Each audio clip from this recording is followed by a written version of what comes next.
Patricia Totórica, licenciada antropóloga, diplomada en Género y Políticas Públicas, especialista en innovación social, activista feminista. Buenas tardes, Patricia. Buenas tardes, ¿cómo estás? Encantada de estar aquí. Bueno, yo muy bien que te Totórica. hayas integrado a esta columna. ¿Y de qué va a hablar en esta columna vos? Bueno, vamos a hablar de feminismo, vamos a hablar de, básicamente, lo que me parece más importante es tratar de derribar algunos mitos sobre el feminismo, sobre lo que significa feminismo y lo que está, digamos, en el imaginario social, ¿no? Bien. Feminismo se contrapone a machismo, lo cual... Pero antes de eso, ya tenemos el título de lo que vamos a hablar. Pero antes de eso, ¿quién es Patricia? ¿De dónde viene? Patricia, ¿A dónde se crió? ¿Cuántos hermanos Patricia tiene? ¿De dónde viene Patricia? nació en Paysandú, Paysandú. hace 49 años, ahora en octubre va a ser 50, este año cumplo el medio siglo. Soy mamá de un chico de 23 años, Un chico de 23. un chico de 23. Yo tengo uno de eh, 28, un chico de 28 y un chico de 32. bueno, pero siguen siendo chicos, ¿no? De hecho, no es por eso, por esa cuestión de cariño, sino que de verdad la adolescencia se ha extendido. El salir al mercado laboral y independizarse en este momento no es de la historia, sobre todo de la historia de este país, pero es básicamente casi a nivel mundial. Los chicos salen, dejan de ser chicos, salen al mercado y se independizan muchísimo más tarde. Yo a los 17 estaba fuera de mi casa, Cuéntame, trabajando. a los 17 años, ¿y por qué licenciada antropóloga? ¿Por qué elegiste estudiar antropología?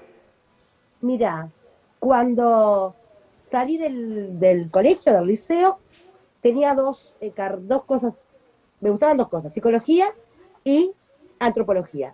¿Qué tal? Buenas tardes, Leonardo Fossati, colega, ¿cómo le va? Qué alegría verle. Otro más. ¿Cómo le va, Totorica? ¿Anda bien? Muy bien, ¿y usted? Qué alegría. Esto es un hito. No creo que haya muchos programas que tengan dos antropólogos, un antropólogo y una antropóloga juntos en el mismo espacio No, en no. este país. No, aparte que es importante decirle a Yorka que los antropólogos y antropólogas tenemos la habilidad de colonizar los espacios. Sí, Cuando te es quieras verdad, acordar, Yorka, es un programa de antropólogo esto. es verdad, es verdad. Es un Somos Bueno, programa dos, de antropología. y somos dos, entonces es complicado.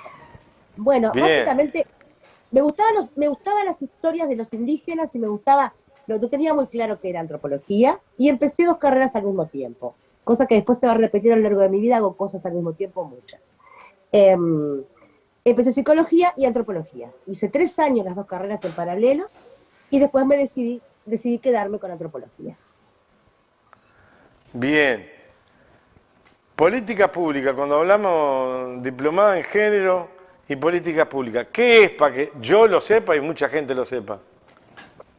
Bueno, la introducción, digamos, el enfoque de género es, eh, hace unos años, bastantes años, que se considera un aspecto importante, tanto en la generación de las políticas públicas como en la práctica de las mismas, la consideración del género como un aspecto, como uno de los indicadores importantes a cumplir. ¿Por qué? Porque tenemos las políticas públicas ¿cuál es el fin de una política pública? La finalidad del objetivo es cumplir con necesidades de la ciudadanía, ¿sí? Resolver problemas, generar beneficios, o todo lo que tiene que ver con la vida de la ciudadanía. Para eso, introducir el enfoque de género es fundamental, porque hombres y mujeres no tenemos el mismo acceso a determinadas cosas. Existe una desigualdad entre los dos géneros, por lo tanto, las políticas públicas deben reflejar esa desigualdad en las acciones, quiero decir, tratar de corregirla. ¿Qué correcciones habría que hacer? ¿En qué estamos más atrasados? ¿En qué hay algo que dijiste al comienzo de la entrevista sobre el tema de feminismo. ¿Qué es lo que se entiende y por qué no se entiende y por qué hay comprensión o incomprensión sobre la terminología? Te lo digo más, te lo amplío, tanto en el varón como en la mujer. Sí, sí, porque vamos a ver, vamos a partir de la premisa. Nosotros vamos a partir de lo siguiente. Vamos a tratar de, por hoy, para poder explicar, tener un axioma que no vamos a discutir, que es que existe una desigualdad estructural entre hombres y mujeres, que tienen las mujeres acceso más dificultoso a determinadas cuestiones y los hombres más fácil, que los hombres tienen determinados privilegios que las mujeres no tenemos. Vamos a partir de eso.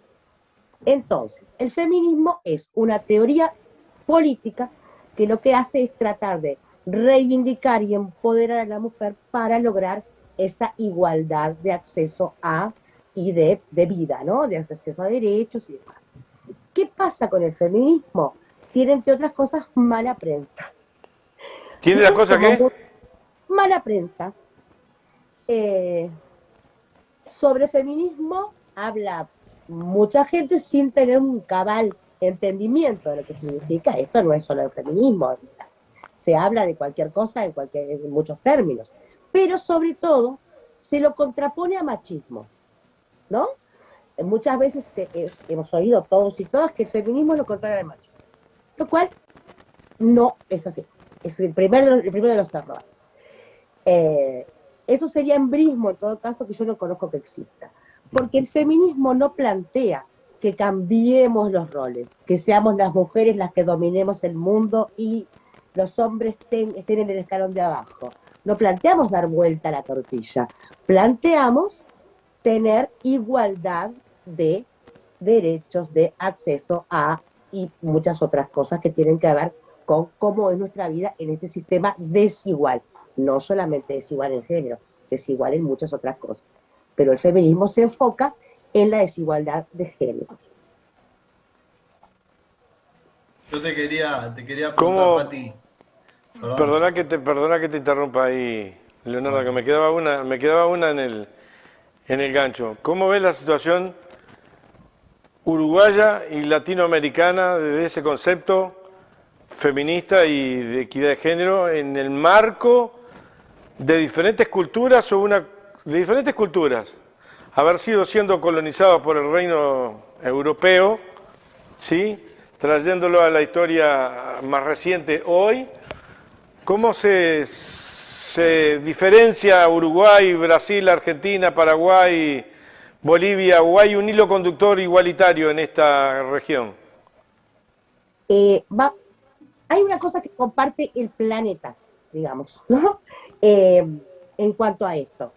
Nosotros, sobre todo los occidentales, el mundo occidental, capitalista, de tradición judeocristiana, ¿no? Vivimos en un sistema capitalista en cuanto a lo económico y los medios de producción y patriarcal en cuanto a la forma de organizar. Entonces, en tanto y en cuanto este sistema patriarcal es universal, sobre todo en el mundo occidental, vamos a centrarnos ahí, no quiero decir que en el mundo oriental no lo sea, pero vamos a centrarnos en este, tenemos en el mundo entero las mujeres básicamente las mismas brechas, las mismas diferencias, esta misma desigualdad. Ahora, cómo se ha avanzado y cómo son las situaciones son muy diversas, ¿sí? Si hablamos de América Latina es muy diversa, tiene situaciones muy diversas, estructurales. No es lo mismo los países de América que tienen mucha población indígena, de los que no lo tienen. Uruguay tiene peculiaridades en esto de país trasplantado europeo, que no es así, pero que no lo creemos. Tiene peculiaridades en cuanto a país laico y desarraigado de la Iglesia Católica después del fascismo, que lo convierte en un país especial en determinadas cuestiones.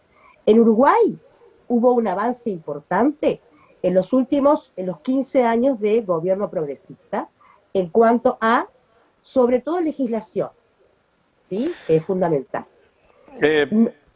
La legislación no hace Otra pequeña interrupción. Me quiero ir un poquitito más atrás, un siglo más atrás. ¿Se puede? Sí. puede ir milenios si quiere. Bueno, no, un siglo, porque tiene que ver con algunas movidas que hubieron en América Latina y en ese mundo Sí, occidental.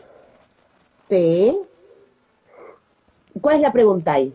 ¿Qué pasó con los movimientos No digo porque, revolucionarios? por ejemplo, yo quiero recordar algunas, ibas nombrando el periodo anterior del progresismo, de los tres gobiernos, pero yo quiero recordar al Viejo Valle, quiero recordar a Julia Arévalo y algunas otras mujeres que marcaron su perfil Sí, en por este país. supuesto. Es lo que decía. El vallismo le ha dado a Uruguay una característica peculiar, sobre todo lo que tiene que ver con la separación de la iglesia, lo que ha generado una cultura muy laica comparada con el resto de América Latina. Esto influye en la situación de las mujeres. ¿Por qué?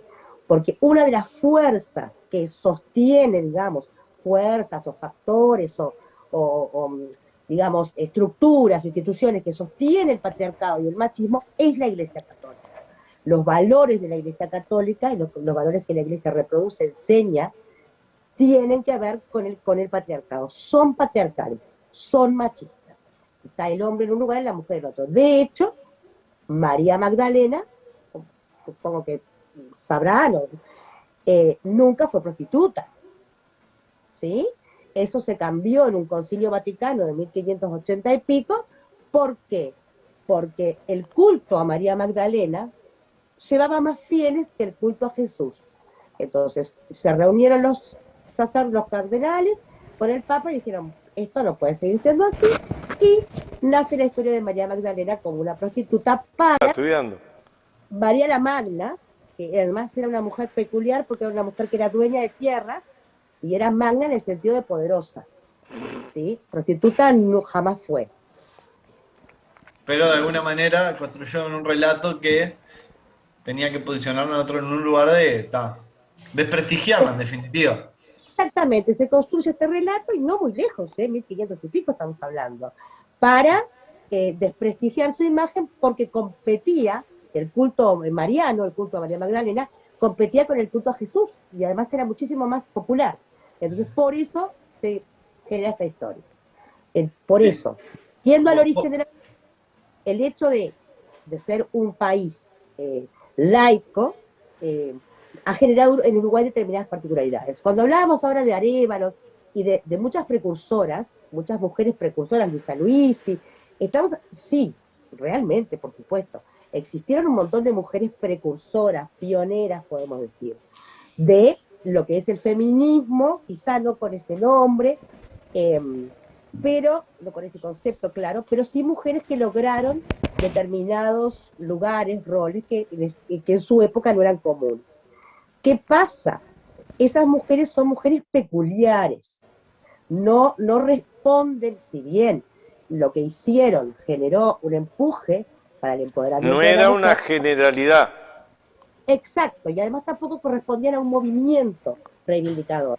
Tenían ellas en sí mismas determinadas situaciones peculiares, entre otras, la posibilidad económica de, ¿sí? Eran mujeres que venían de un lugar de privilegio en cuanto a lo económico, digamos, y encontraron la brecha para hacer o generar actividades o instituciones que en ese momento las mujeres no hacían.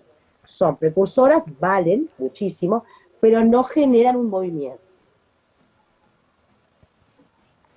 ¿En qué está el movimiento en Uruguay hoy? O en el Río de Eh, la Plata, pero particularmente en Uruguay. Está enorme, es en este momento el movimiento que concentra y genera adhesión de más gente en el mundo, básicamente, casi que en el mundo, te diría, pero acá en Río de la Plata y es muy importante y muy notorio, es el movimiento más convocante de todos los movimientos sociales y políticos. Está diverso, segmentado, lo cual no quiere decir que yo no creo que esté mal, pero que construye, y muy activo, muy activo. El feminismo no cambia las relaciones de producción. pero sin Bueno, embargo tiene más libertad para introducirse en los medios de producción la mujer que a lo mejor no, sí no tenía, segurísimo que no tenía. Ahora, claramente. se Eso igual reproduce un sistema de producción que genera también esclavitud en ambos sexos. ¿Cómo funciona el feminismo allí?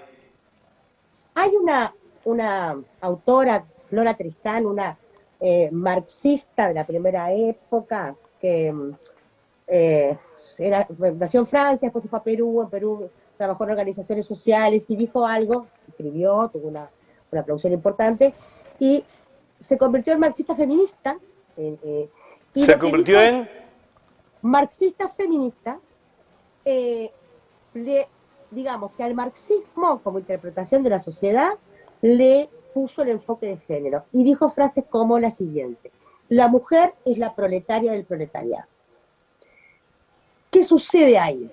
Sucede que, si bien, por supuesto, para mí es la interpretación de Marx como interpretación de la sociedad es brillante y sigue siendo para mí un norte, si bien hombres y mujeres de determinada clase social, sabemos la relación que tienen, ¿no? ¿Cuál es el lugar del proletariado y a qué situaciones de desigualdad y de explotación se es sometido?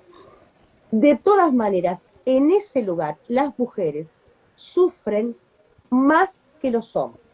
A ver si explico esto, como decía Flora, la proletaria del proletariado.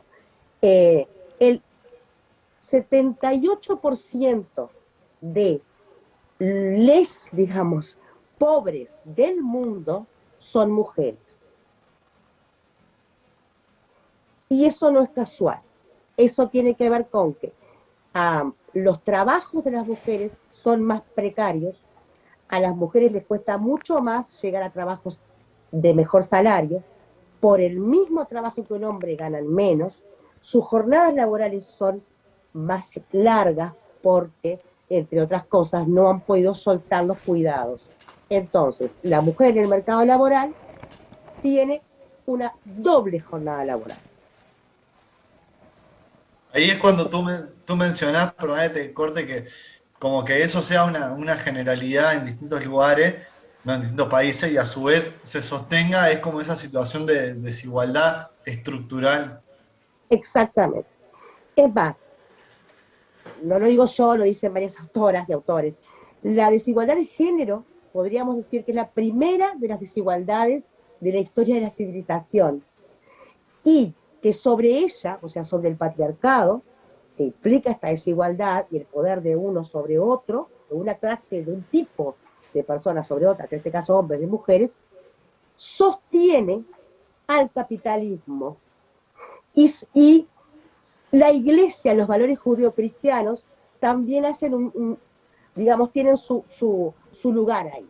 Iglesia católica, valores católicos, patriarcado y capitalismo son un trío que se autosostiene.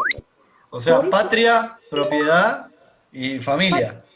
exactamente, exactamente, exactamente. Entonces, cuando nosotras decimos, nosotras o nosotres o nosotros, que el feminismo es un movimiento que que pretende, que tiene como objetivo un cambio estructural, es porque lo que se intenta es dar vuelta eso, ¿no? Estamos socavando las bases de nuestro sistema.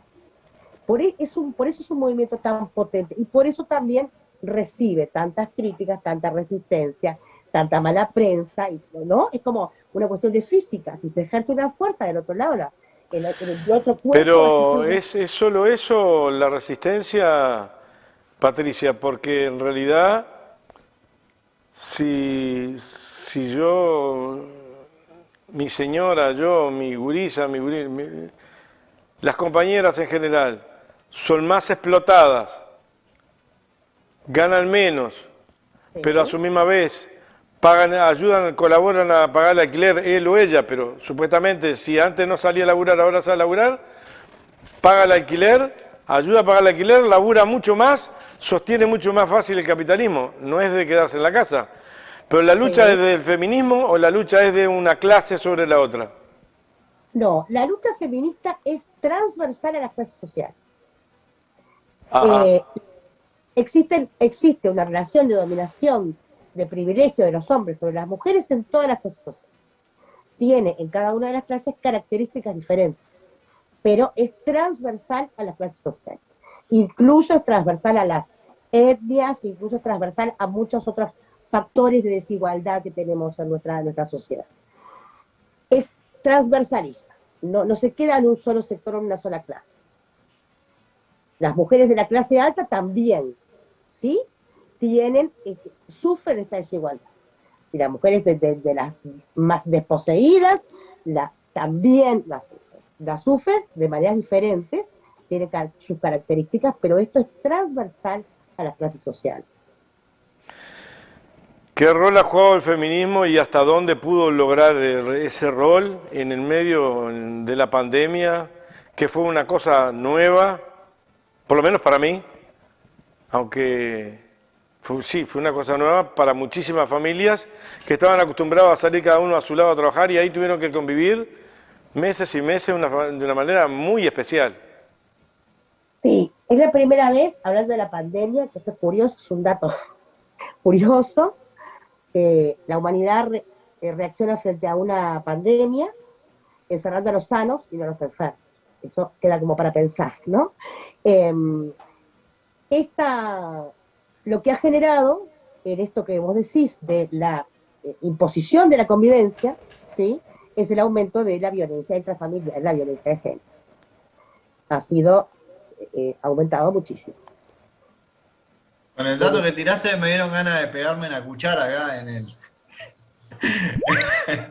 ¿Cómo hace el de.? Bueno, como es, sí, sí, sí, El sí. lechuguero, no lo Sí, nombre, no lo todavía. nombre. El señor Sí. nunca me voy a olvidar el ramo de acelga que le regaló a la vicepresidenta. Dale. Más allá, que me imagino además, la vicepresidenta, ¿qué habrá hecho con eso? No quiero ni pensar.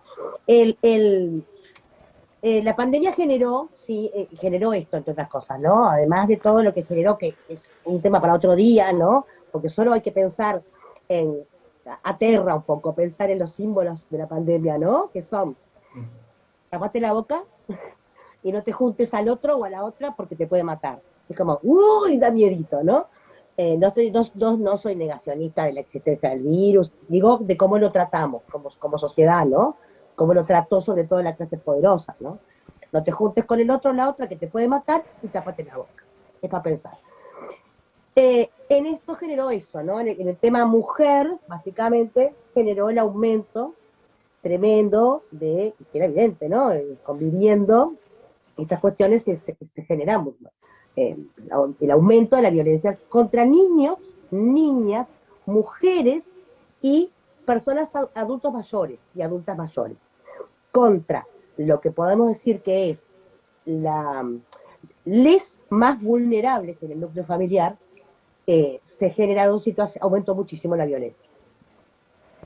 Sí, y capaz que inclusive se atraviesan situaciones más complejas de detectar producto del aislamiento y porque ya lo que tiene que ver con la violencia de género, como la violencia interfamiliar, tiene como una cuestión que es muy, muy difícil de hacer pública.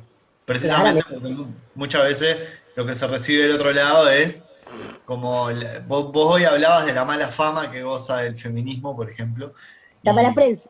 la mala prensa, y para mí es imposible no pensar en esto que vos hablás ahora, en cómo, claro, muchas veces cómo una persona va a decir, una mujer va a denunciar una situación de desigualdad, si cuando la denuncia, lo primero que recibe es que no la valoran, desvalorizaciones y como es preconceptualizaciones de algo que capaz no tiene nada que ver. Sí, sí. Eso también es un factor. Hablando concretamente de la pandemia, las denuncias fueron menos, por supuesto, porque las personas salían menos, y además la denuncia tiene un problema bueno, todavía no se sabe muy bien cómo resolver, habría que, bueno, quizás hay alguna solución, pero cuesta mucho dinero y por ahora no hemos encontrado un gobierno que estime que esto es primordial como para ponerle un presupuesto que les merece. Cuando la mujer denuncia, si tiene que volver a la casa del denunciado, probablemente entre que la policía viene a buscarlo para tomar la declaración se como la paliza, si no es la muerte. Por lo tanto, es una de las cosas que, digamos, evita muchas veces la denuncia.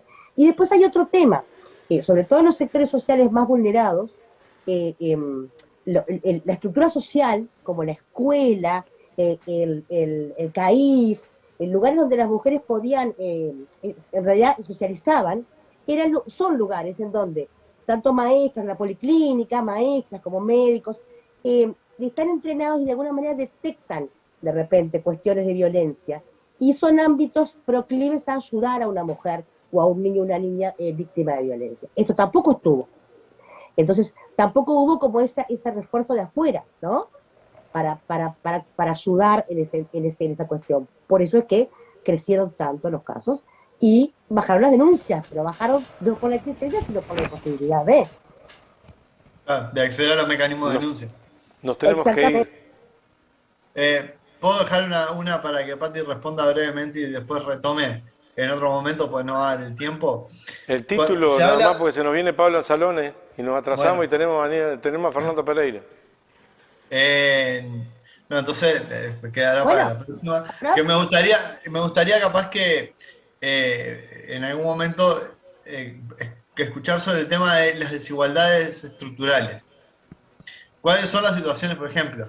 En el campo, cuando vos hablabas hoy de mala prensa, siempre cuando no se plantea como una situación lo escuchamos bastante a menudo, el tema de, no, porque esta mujer sufría violencia. Bueno, pero aquella le pega al marido. Y siempre hay como una tendencia a buscar como una equiparación, ¿no? Por ejemplo, en el campo laboral. Ya te cierro. Ya te cierro. Pero capaz que estaría en el campo laboral lo mismo. ¿Ganan más? No, en realidad no, porque hay en determinados lugares donde los salarios están topeados y ganan lo mismo. Entonces, capaz que estaría bueno en la próxima, como con ver un poco más eso. Hablemos, Patricia. ¿no? Lo único que te voy a decir es que 7 de cada 10 víctimas de violencia en el mundo son mujeres y el 98% de los asesinos en el mundo, de cualquier tipo, son hombres. Y después seguimos. Más que importante, la seguimos. Espero que te hayas sentido cómoda, espero que nos sirva a todos tu participación en el programa una vez cada 15 días. Y bueno, creo que pasó la prueba de la ansiedad, Patricia. Creo que vamos muy bien. Encantada. Muchas gracias por haber estado y nos vemos en 15 días. ¿Y hay algún mail o algo para que la gente te consulte? Sí, Pata Totorica, todo junto,